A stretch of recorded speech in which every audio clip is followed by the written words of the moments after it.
The Crescent Moon Club, in association with ABT, presents Omnibus Unlimited, a roundtable discussion of provocative subjects which must be addressed now. Radiovision for the 21st century. Hello again, everyone. I'm Laurence, Nobile, independent researcher and host of Omnibus Unlimited. Tonight, our topic of discussion is the coming depression of 1994.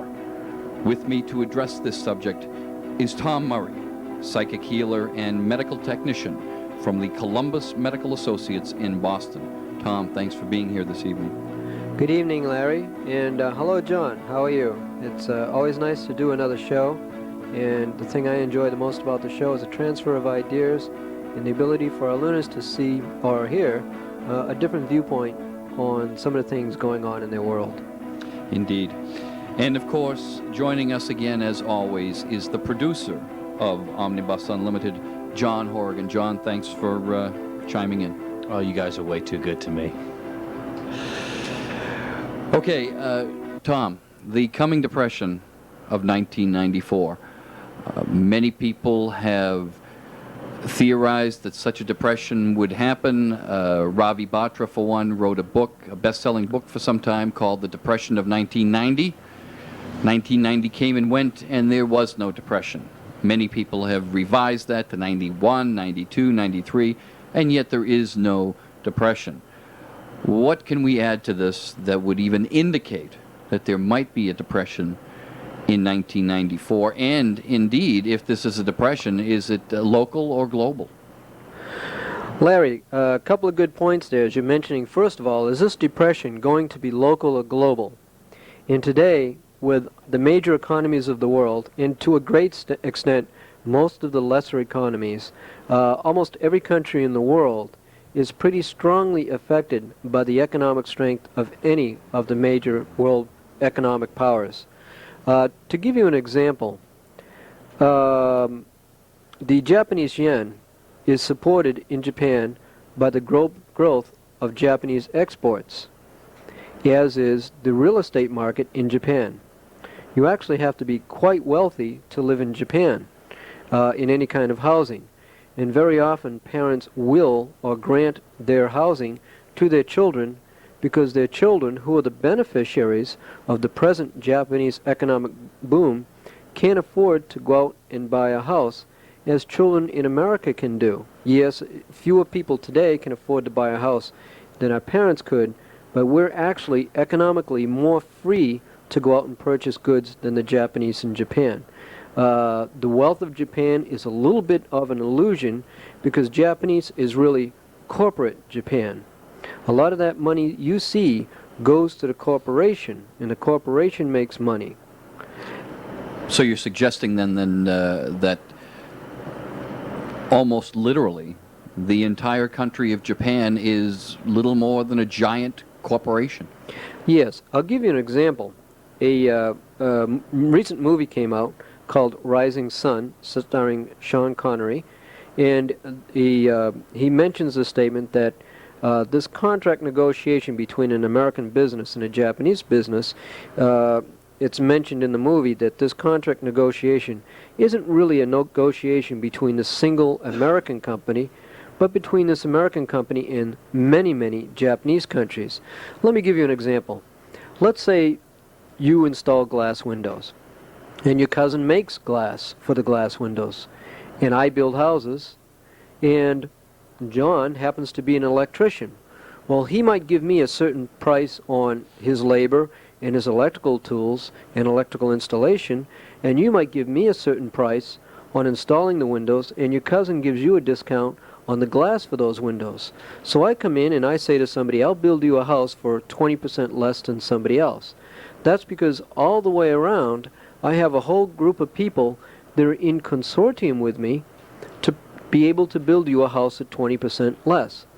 Therefore, if I was competing on a world market, I'm able to dominate the market because I'm doing it for 20% less. But so are you, so are John, and maybe 20 other people involved in the construction of that house. And the Japanese industry and the Japanese government work that way. Japanese government supports Japanese industry by direct intervention and by permitting what's called in the United States lateral involvement. If I work for you and you work for me, that's lateral. Neither one is above the other, but there's different lateral contracts. I've heard of up to 400 companies being involved in one contract negotiation. Very interesting. So how does this lead us back to the upcoming depression of 1994? Yes, and as what we're really trying to get around here is the stock market in Japan. Now, the industry in Japan generates its wealth from exports. Japan has no coal, no oil. It has almost no natural resources. Well, it would seem then that they're sort of under our thumb, as it were. We've failed to realize that fact. A lot of the electronics that we own, electronics that we use and buy, we buy from Japan because of those agreements and negotiations that they've worked out in between companies. If you look at the Honda automobile, you will notice that this year there was a tremendous increase in the price of Hondas. Last year, they were earning less than 5% profit margin on the sales of Hondas. For several years before that, the profit margin on a sale of a Honda was around 10%. With the recent devaluating of the yen and other factors going on, profit squeezes on their own corporate ventures because of they're reaching the limits of expansion. Japan's having trouble increasing their amount of exports, therefore increasing or continuing to maintain their profit margin. I feel that the growth in Japan, their gross national product growth, this year will be somewhere between 2 and 5%, whereas for the last 10 years it's been between, say, 5 and 7%. So just like the 1980s in America, you're seeing a slowdown in the growth of the profit margin, in the growth of industry in Japan. They're becoming the second America, just as America was the England of the 1950s, where England wound up in economic trouble and almost went bankrupt because their gross national products growth started to stall. Now, I think I hear what you're saying, and that, or what you're leading up to, is that the impending depression is going to be global in scale, not local. And I think what you're trying to say is that it will start with some sort of collapse or calamity in Japan. Yes, exactly. And if not Japan, in one of the associated stock markets, for instance, you have what they call the 5 dragons and the 5 tigers.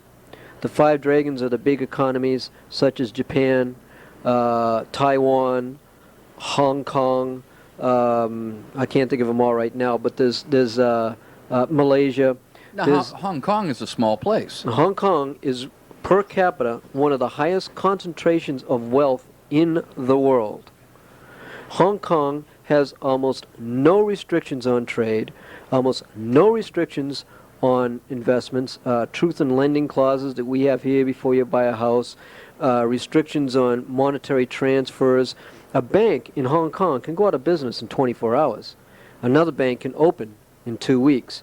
Here, they're going to check you out, they're going to check out your background, your funding and so forth. You and I could get it together and probably open a bank in Hong Kong tomorrow. But just rumor, unfounded rumor, in other words, backstabbing, political backstabbing of our competitor down the road could destroy our bank in Hong Kong. So Hong Kong is the ultimate wildcatter's territory. It's the high-risk country of the world. So the dollar in Hong Kong and the Hong Kong dollar itself is very speculative, very up and down. And the Hong Kong market is one of the wildest stock markets in the world.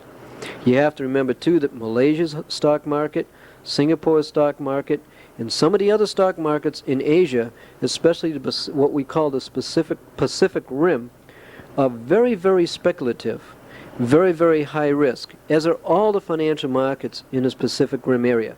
Probably the most stable of those markets, again, is the Japanese stock market. But the point I'm trying to get through is Japan, being such a small island, and being one of the most densely populated land masses around, and having a sky-high, overinflated real estate market, the real estate market and the stock market in Japan are much more closely tied to each other than the real estate market and the stock market in the United States or in England, which are the two other predominant stock markets. So you have three major stock markets in the world, the three big ones: England, France, and the United States. England's a larger country than Japan. England has more unpopulated area that's habitable than Japan, and the United States has plenty of room for expansion too. Our stock market is more diverse than the Japanese because it's based mostly on manufacturing, and manufacturing in the electronic realm. For instance, your automobile may have a lot of steel and glass, but basically the technological end of the Japanese edge that the Japanese were able to get on automobiles was to build in a lot of electronics, computers, that permitted better functioning of things such as power windows, ratio of fuel injection, and so forth, which the Germans and the Americans are starting to catch up to. And each year you see that diminution of the psychological edge and the performance edge of the Japanese market, especially by companies such as Dodge and Ford. The Ford Probe is a very fast car. The Dodge Viper is an extremely exciting and fast car. And they're using a lot of the technology that the Japanese have been using for the last 10 years. The American automobile industry has retooled. The German and French automobile manufacturing companies have retooled, and they're catching up with the Japanese. Korea,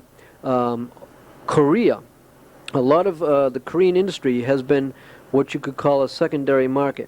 For instance, up until about 3 years ago, every single VCR in the world, I don't care whether you bought it with an American name on it, a French name, or a Japanese name, was manufactured in Japan. But many of the smaller moving parts, the wheels and so forth, were manufactured in Singapore or Korea. Well, we recently bought a Korean VCR. It's built and manufactured and marketed out of Korea. We bought it to see how it would work. My wife, by the way, is Asian.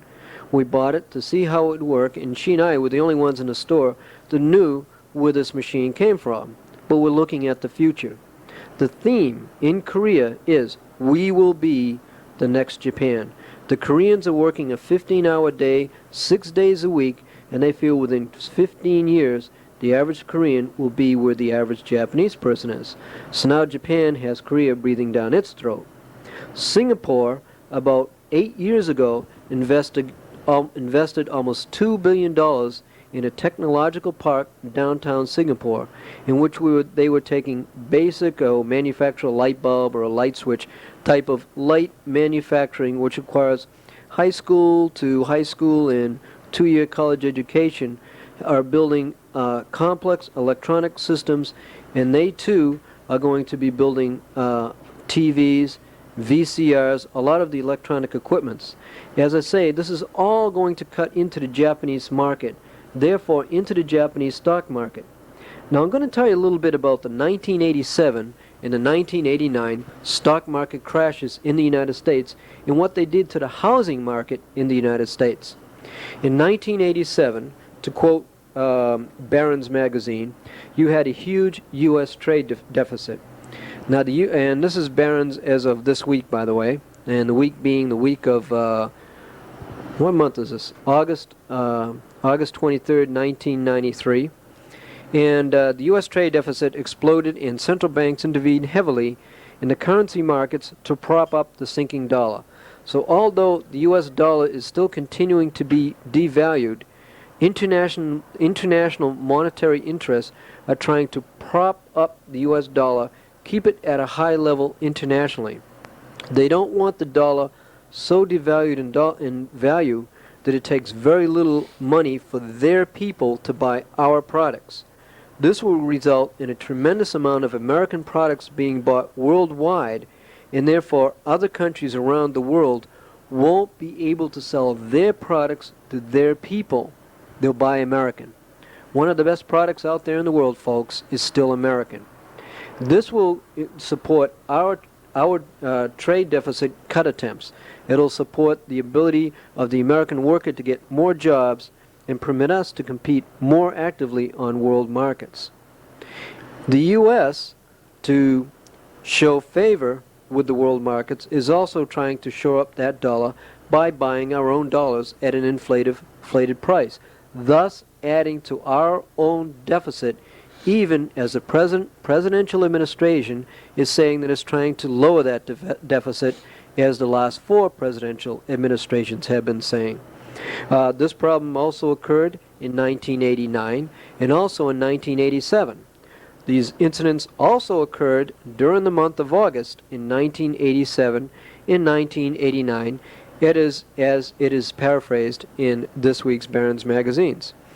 In 1987, what a lot of people were doing were going to their investments in the stock market. Remember, 1987, in the summer months, the American stock market was setting new heights beyond 2,500, approaching the 3,000 goal. The talk was that it couldn't reach the 3,000 goal. 2 days ago, the stock market was over 3,600. That's a 30-40% increase over what thought it was impossible to be in 1987, and what it might not even reach in 1989. Now, when the stock market rose up to almost a 3,000 level, what you had in the American stock market were people desperately looking for something to make them money. 3.5% interest on their savings in their savings account, 3.5-4% on their CDs, and the inflation rate is 2%. And after they paid the 1 or 2% in their bank, people actually lost money in their investments. So they gambled on the stock market. The stock market is no different than the racetrack. You're betting on the horse that you think will win, and you're looking for the healthiest horse. And as the horses get sick, you look for another and another and another horse. And after that, you start winging it. You start turning into your psychic energy and hoping for a prayer. So the stock market right now is getting saturated. The secondary stock markets, in other words, new issues, companies that are coming on the market for the first time, they never existed before, new issues are being bought up rapidly. But the wise guy money, the experienced money on the street, is hesitating to put money into these new businesses. That means they're hedging their bets. They're looking for the bond market. So the stock market money, such as large corporations such as the Boston company that invest your money, and those type of industries are starting to look for other investments. They're also, if you ask the people who know, are not investing in Europe, which I'm going to get to in a minute, or in the United States. They're investing in, guess where? Japan. Japan, Korea, Singapore. Yes, they're investing in the Pacific Rim, as you mentioned, Larry. And so I think it's important for everyone to understand, and I know John wants to say something, that the stock market is little more than going down to the local store and betting on the lottery, taking a chance on making some money. And also I think it's important to know that in the ebb and flow of commerce and in industry, at one point in time, one country will have an edge, and then somebody else will a few years down the road. But getting back to this, and specifically to the impending depression of 1994, where will it begin, and how? And I think, John, you wanted to ask something before we go on to that. Yes, Larry, it's fascinating listening to Tom's dissertation. So maybe you might want to jot these topics down, and then we'll let you go again, because this is fascinating where it's leading. Number one, what do you foresee happening to Hong Kong once China takes it back over? Number two, I noticed you didn't mention Taiwan. I think that was for a strategic purpose. What does China have eyes on Taiwan? Why is it all of the technology is coming from the Asian people and the Asian countries? Larry, also, if you could talk about maybe Ravi Batra. Is that the gentleman's name who predicted a depression? That's right. He wrote the book, The Depression of 1990. and it was a bestseller for some time. But it was soundly put down by the Boston Globe and others, and probably rightly so, because it never happened. Ravi Batra was talking about a global, worldwide, that's a little redundant, but a worldwide depression, stressing that we are no longer a group of countries, we are a global community. And it points out why Iraq invaded Kuwait so that they could pay their bills.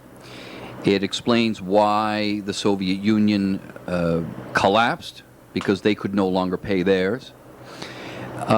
It explains why the countries such as Somalia will never get out of poverty, because they don't have any money. So Ravi Batra was not the first one to predict depressions, but probably the more celebrated of the writers. And who's to say he might be off a couple of years? And one final question to pepper the ones that I already added. Tom, you mentioned about the stock market. No one ever, that was like 8 feet in the human high jump. No one would ever get. That was like 20 feet in the pole jump. Bob Beeman's 29 feet 8 inches in the long jump. The higher they go, the harder they fall. Here it is at 3,000, 3,600, and of course that's got to bottom out. But off you go, Tom. Yes, okay, you're touching a couple of good subjects. And actually, I forgot to mention Taiwan because I didn't even get out of Hong Kong yet. As you say, they say, well, this Ravi Batra, he said there's going to be world economies crashing and so forth, and it didn't happen. Well, it happened in Russia. And the Japanese economy is slowing down. Right now, their growth rate is only 1%, so it's happening there.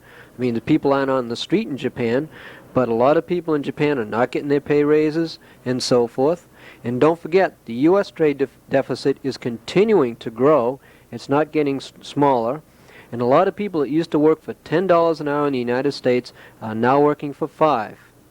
And a lot of economies right now, if you look at 4 or 5 Asian countries, such as Pakistan and India, I forget a couple of others, but I saw a list of 5. 3 of a list of 5 had no debt, no negative trade balance. Now all of them have a negative trade balance. So there's 5 Middle Eastern countries bordering towards Asia that now have trade deficits that didn't before. That's inflationary. In the United States, we're keeping inflation down because an independent agency that's not responsible to the American people, to the President of the United States, or to Congress, called the Treasury Department, has decided to keep interest rates low, to keep people from over-speculation, knowing that if they over-speculate, this is what they'll do. And this is what is happening in Hong Kong, and this is what's happening in Japan, and this is why I predict a world crash of the stock markets. Now, in 87 and in 89, people would invest in the stock market. They would say, well, I'm going to make 10, 15% a year. They would go to the stock market and they would buy $1,000 worth of stocks. You can borrow 50% of that back. Now they have $1,500. So they'd buy $1,500 worth of stocks. But they hadn't paid for those. They had borrowed the money. Where did they get the money to buy those stocks in the first place? Took a second mortgage on their home. They figured the money they would make in the stock market and that they re-borrowed, now they've got 4 loans out, will pay off the interest on and the payments on the second loan. When the stock market crashed, not only did they have to pay for those stocks that they didn't own yet and couldn't, but they couldn't pay the second mortgages. Now, I don't care if your second mortgage is just 1/10 of your principal loan. You might have a $100,000 mortgage on your home and a $1 secondary mortgage. If you can't pay that $1 on your second mortgage, I can foreclose on you. And I can get your whole house. In a lot of jumbo loans, a jumbo loan is a loan made for $500,000 or more on a single residence. A lot of jumbo loans made by banks failed.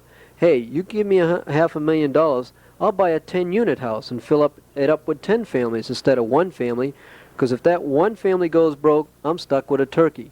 If 2 or 3 families go broke in that 10-unit house, well, they'll be out on the street and homeless, but 8 other families will continue to support me. Now, I'm not being negative and cruel, but you just did a show on the homeless. And sometimes some millionaires become damn near homeless also. So what you have here is, in Japan, the corporations are investing heavily in real estate. Recent legislation as of last year to clean up corruption in the real estate industry and in the government of Japan. We've seen a government overthrown in Japan. The leadership has been replaced, the majority party has been replaced, and the people are demanding change in Japan due to the tremendous amount of corruption. The people aren't going to accept it anymore.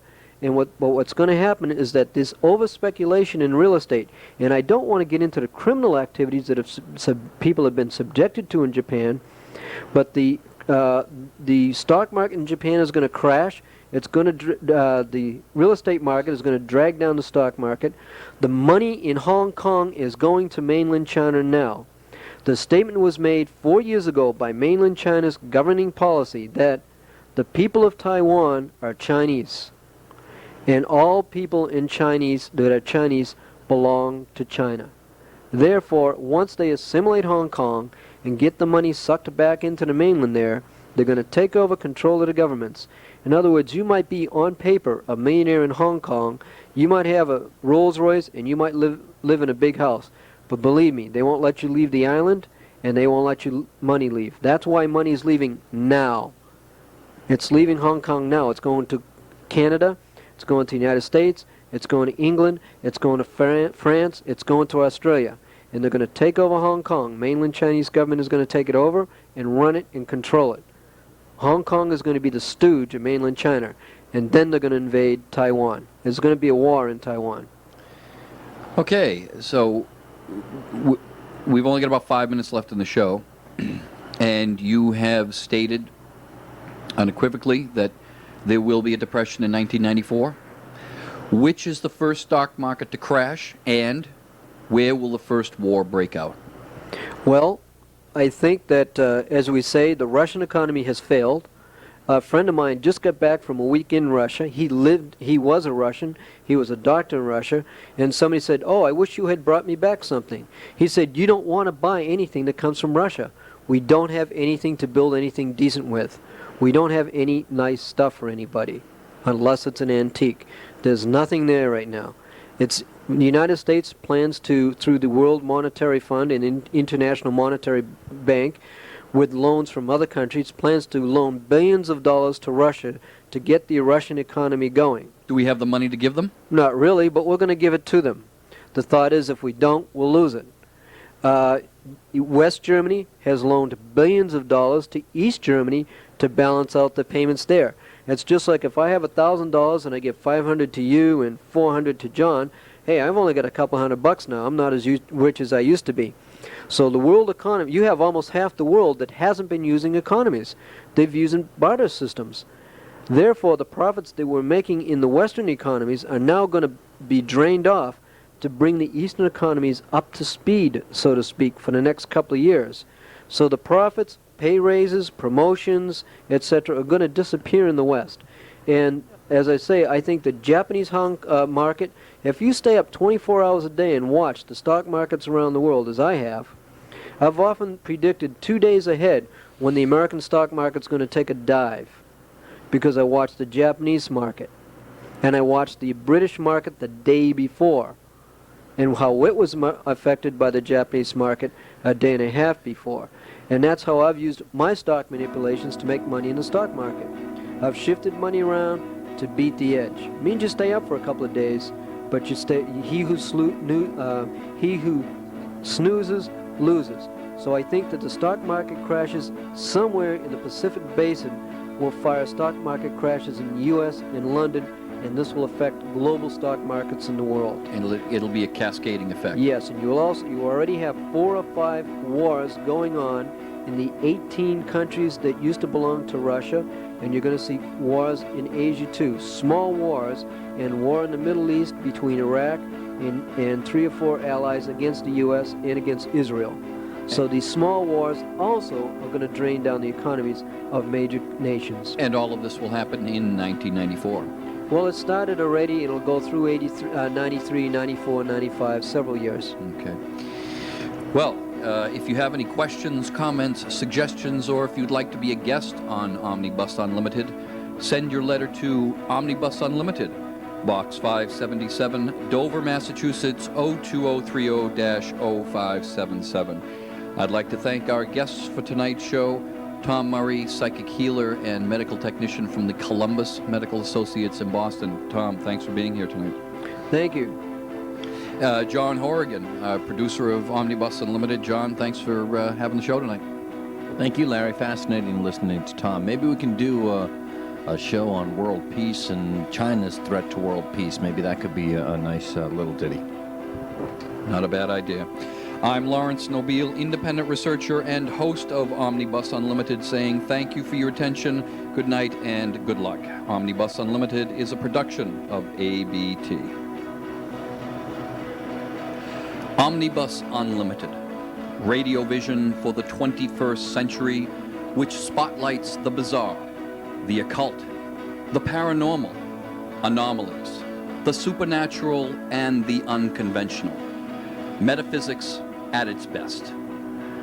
If you have any questions, comments, suggestions, or if you'd like to be a guest on Omnibus Unlimited, send your letters to Omnibus Unlimited, Box 577, Dover, Massachusetts, 02030-0577. And if Omnibus Unlimited is not available in your area, well, then move. Omnibus Unlimited is a production of ABT. The bizarre, the occult, the paranormal, anomalies, the supernatural, and the unconventional. Metaphysics at its best. That is what Omnibus Unlimited is all about. Check your local listings for Omnibus Unlimited on your cable TV station.